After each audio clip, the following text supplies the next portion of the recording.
بسم اللہ الرحمن الرحیم۔ سب سے پہلے آپ قربانی کی تعریف، اس کی ڈیفینیشن سمجھے، قربانی کہتے کسے ہیں۔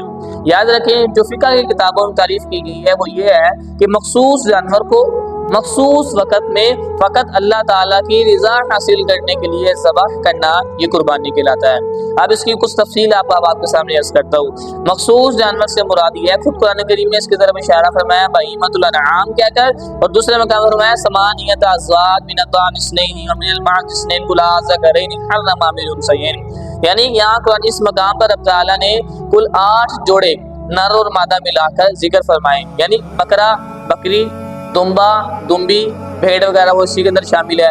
نمبر 3 گائیں، بھینس، کٹا وغیرہ وہ اس میں شامل ہے، اور نمبر 4 اونٹ اور اونٹری وغیرہ، کل 8 جوڑے جو ان سے رب تعالیٰ نے یہاں پر ذکر فرمائے ہیں، جو کہ قربانی کے لیے جو ہے وہ استعمال کیے جائیں گے جب ان کی عمر پوری ہوگی۔ دوسرا پوائنٹ ہے مخصوص وقت کے اندر۔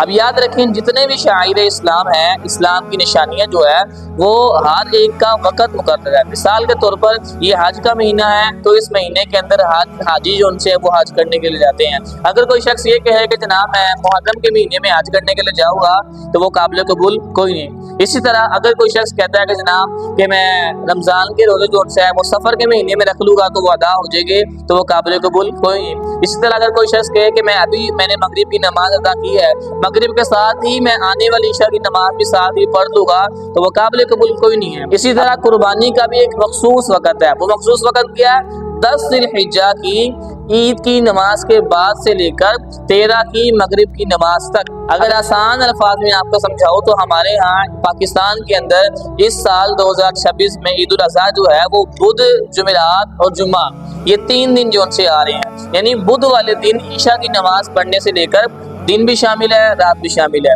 نمبر 2 جمعرات، دن بھی شامل ہے، رات بھی شامل ہے۔ نمبر 3 جمعے والے دن مغرب کی نماز سے پہلے تک ہم قربانی کر سکتے ہیں۔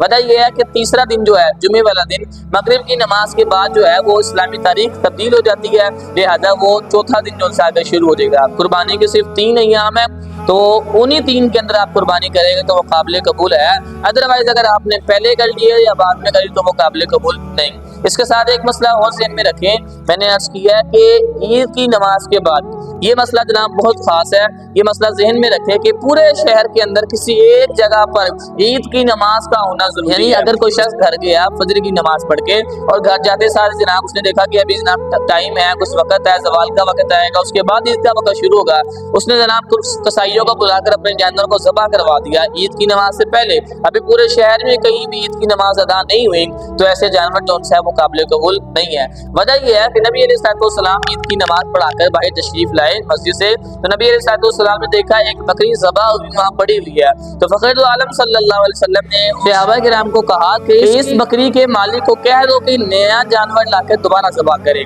اسی لیے پورے شہر کے اندر کم از کم ایک جگہ پر عید کی نماز کا ہونا ضروری ہے۔ عید کی نماز یہ شخص جس کی قربانی ہے پڑھے نہ پڑھے وہ الگ معاملہ ہے، لیکن پورے شہر میں کم از کم ایک جگہ پر عید کی نماز کا ہونا ضروری ہے۔